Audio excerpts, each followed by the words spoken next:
भगवान श्री हरि विष्णु स्वयं मानव बनकर धरती पर अवतरित हुए।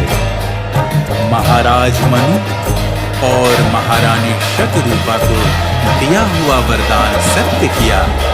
वहीं महाराज मनु और महारानी शतरूपा अपने अगले जन्म में अयोध्या धाम के महाराजा दशरथ